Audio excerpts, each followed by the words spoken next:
All right, mates, welcome back to the channel. We're going to talk a little bit about some trailers. If you guys caught part one of some trailer hacks, you can check that out on TikTok or on Instagram and YouTube. Really short video on little custom hacks you could do to your soft plastic trailers. This video, I'm going to talk about one thing that I've seen increasing demand for, and you're not finding it a lot like you used to. I think a lot of big box stores have kind of shrunk inventory a little bit of a lot of lines in the last few years to making room for new innovative products and all of that, because it is really an old, or a lot of people have this mentality that these are more for crappie or a panfish type, which in some parts of the country there's not as much demand as bass baits for the most part in the big box store format, which is a little bit different for custom bait makers, because basically we get our hands on a mold and we can tweak around a whole bunch of things that we like. And I'm finding on the river, especially for smallmouth bass, that these are deadly. Okay, and then you don't have to put them on a trailer. I know a lot of mates are putting these on jackhammers and chatterbaits effectively, as opposed to a paddle tail. That a lot of people love that trailer. Some people like the crawl trailer, right? It's a lot longer in the span of the bait. What I mean by that is the length from the hook to the end of the soft plastic in terms of how big, but that can create a larger profile. And I know a lot of people think a larger profile means bigger bites, but it's not. That is absolutely not true for smallmouth bass. Okay. Smallmouth bass, big or large, what I mean by that, big, 17 to 20, 21 inch, are looking for an easy meal. Okay. The younger smallmouth bass, 8 inches to 12, 13 inches, are opportunistic just like every other bass, but they're more curious and more adventurous and more active and will hit just about anything that goes by them or attempt to push it away or get it out. That's just the way they are. The larger ones, for the most part, don't want to exert as much energy. They have to, right? So smaller meals coming down the water, coming down the channel, coming down the flow, coming down all of that, they're sitting and waiting to ambush that thing, okay? And they got no truck with freaking taking a small fly, a small trailer, a small 1.5 inch crankbait, they got no truck with that, because it does not take them a lot of energy. Okay, it does take a considerable amount of energy, especially in the summer when the water may be warm and it may be hot and all of that. When you're out of that range or it's colder and everything is slowed down, for them to exert a little bit more energy to chase a chatterbait. Okay, and so what I found is increased catch rates in standalone. What I mean by standalone is use these solely by themselves in different presentations, and depending on what style hook or what style presentation that you actually is your comfort zone, or you can put them on chatterbaits because they will create a smaller profile.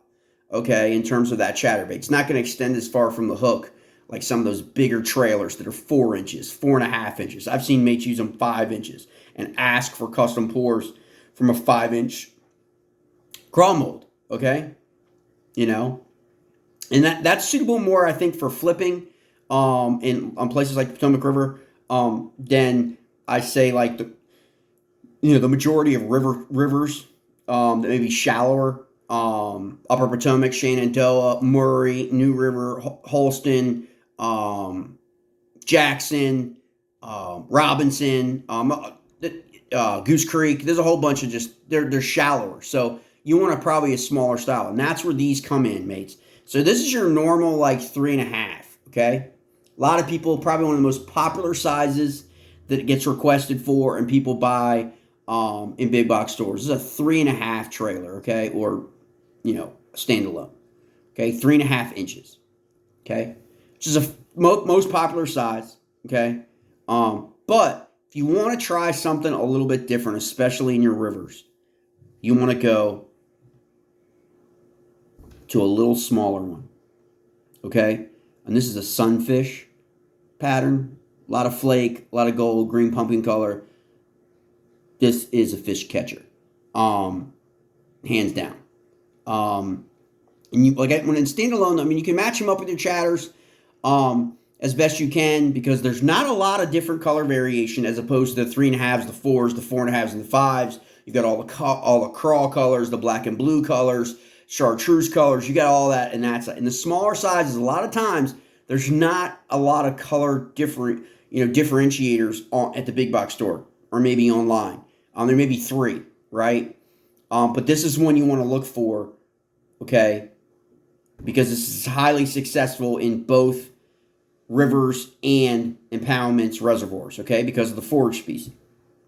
Now, a lot of people, the shad, if you're fishing for shad, a lot of people have had success with the white as a trailer. So you could throw this one on the back of a spinnerbait. You could throw this one on the back of your chatterbait, okay? And this is a white silver flake,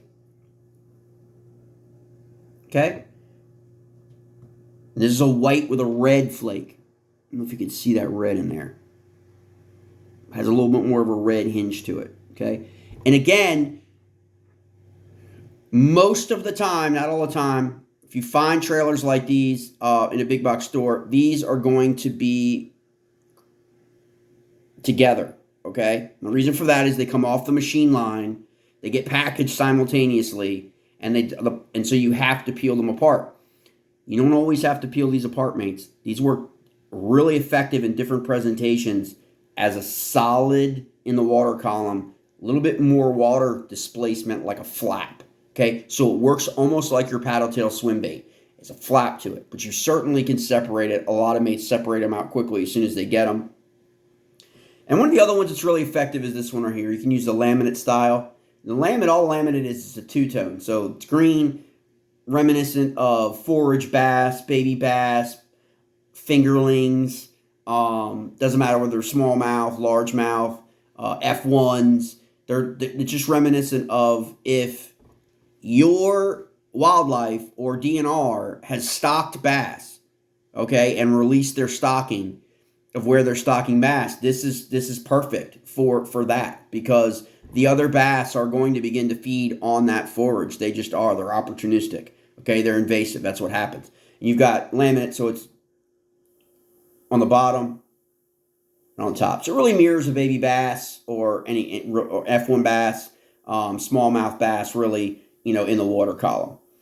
Okay, so that's just a couple trailer options that you can use in the smaller,